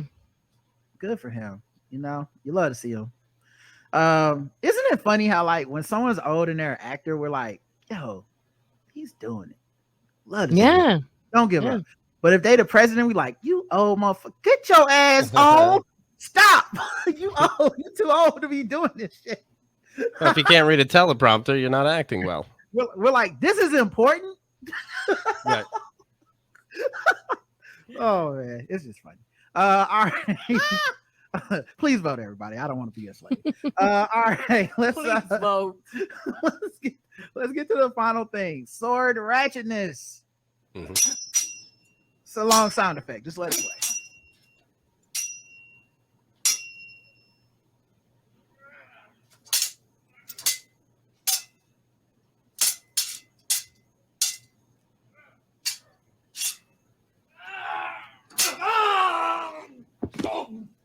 And he's dead. Sword ratchetness is where we go all around the globe and we talk about the underreported scourge that is swords. We're always talking about gun violence. Okay, we have not solved sword violence in America. We don't have enough sword regulations, and we think we can solve an AR-15. No, let's solve a katana first. Samurai sword wielding robber slashed at victim and demanded cannabis. What? Mm-hmm. That's the thing that keeps him not slicing people. That's why he's cut. That's why he's slicing them up. It is proof that they need it, you know. A pair of raiders armed with a samurai sword and a kitchen knife slashed at their victim as they demanded he hand over cash and cannabis. Reese Tickle and Liam Youngson, both 24, had binged on alcohol and Xanax. Okay, and is that why they're calling it cannabis? Like, this is such a weird crime. Like, you could literally, to most potheads, just say, can you pass that? And they will. So the fact that they're calling it cannabis makes sense. They're drunk. This is ridiculous. In all fairness, they do seem to be going by the technical names because they didn't say what kind of alcohol. They just said alcohol and Xanax. Like they say like beer, liquor, certain type of liquor. Just like they just got All it the out alcohol. of the distillery. Right. Before getting tooled up to their victim's home in Manor Close, Drayton, on May 6th, Oxford Crown Court heard the men knocked at the door because they're still polite. Okay. They're still British. Tickle told the householder, "I want you to hold something," as he pulled out a kitchen knife with a 9-inch blade, which ain't a knife at all. No. It's a sword. Yeah. Youngston set about the man with a 2.5-foot samurai sword. The robbers demanded the victim, who had hydroponics cannabis growing kit set up in a wardrobe, give us your money, give us your weed. So it's definitely an inside job. Mm-hmm. Somebody knew that was there. As Tickle ordered the man to turn out his pockets, Youngston warned, "Don't fuck us around." Mm-hmm. They left the property with some tobacco and cannabis, and that was on the living room table. They're rolling splits. Yeah. Don't fuck us around sounds so 70s. Who said this line? This next line, y'all. This next line. Don't ever put this in the paper about me. Okay. If you rob, I've already been robbed. Okay. Oh no. Their victim. The bitch. Their victim who had soiled himself in the attack. Why? Oh, that's not fair. Why? Because you're scared. He soiled himself. All I was doing was smoking weed in my house. These motherfuckers came with swords. I shit myself, and y'all like. I think it's fair to shit yourself. I thought you said that the guy holding the sword sworded himself by accident, because that's a big blade. Oh no, I love that. He's telling people, he's like, "No, they mistyped. I sworded myself." Yeah. He got to explain this to all the homies now. Right. So what happened? You soiled yourself, man. So it was some soil I was growing the weed in. He suffered cuts and bruises, but refused to go to the hospital because he probably want to take a shower. In a victim's they're just gonna report more. Yeah. He had hemorrhoids. It was a bad week for him. Like, just mind your business. A slight cold. Let's take him to the hospital and have him explain it to those people. There's some really hot nurses we like you to talk to. In a victim personal statement read to the court by prosecutor Amy Jones, the man described himself being left an emotional wreck as a result of the robbery. Of course. Couldn't medicate with the weed even. Yeah. Oh, thing. Tickle was arrested in a house on neighboring Helliott Fields. The samurai sword was found nearby. Jailing the men for 7.5 years each, Judge Michael Gledhill, QC, said, "The two of you, in my view, knew the complainant in this case was likely to have controlled drugs in his premises, likely to be cannabis, but perhaps other drugs as well. The two of you were in an intoxicated state and decided to go and relieve him of whatever drugs he had on his premises. That was what you did. And you both armed yourself with a nasty looking knife and a samurai sword. They was upset. You were quite happy to use the weapons and indeed, if necessary, to inflict serious harm." Wow. Judging Amy didn't get this personal. Listen. Right. I sentence you both to 7.5 years. So yeah, they ended up at least getting 7.5 years. Good. That's a long time. Yeah. Yeah. I feel like this. If me soiling myself and the paper's gonna get them 7 years, type on get them 7 years. That was what put the judge over the edge. And this man shite himself. Yes. 2 more years. 2 years for the embarrassment. I was gonna give y'all probation. All right, that's it for this episode. Keith, Chemda, tell everybody where to find you in the show. I'd rather just respect our privacy at this time. Wow. Okay. Well, it's very brave of you to come out. You can find our gray hair on any podcast platform. We are Keith and the Girl. So it's keithandthegirl.com, Keith and the Girl on YouTube, Spotify, wherever you're listening to this. It's Keith and the Girl. I hope you give us a listen.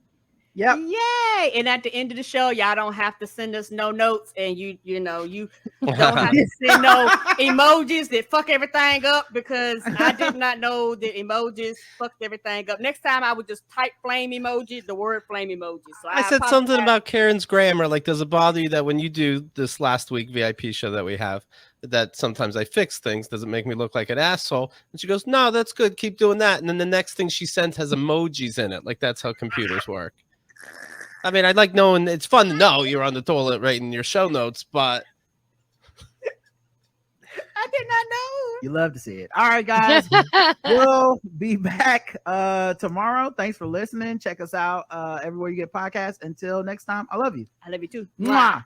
Bye, everybody. Bye, Keith. Bye, Chemda.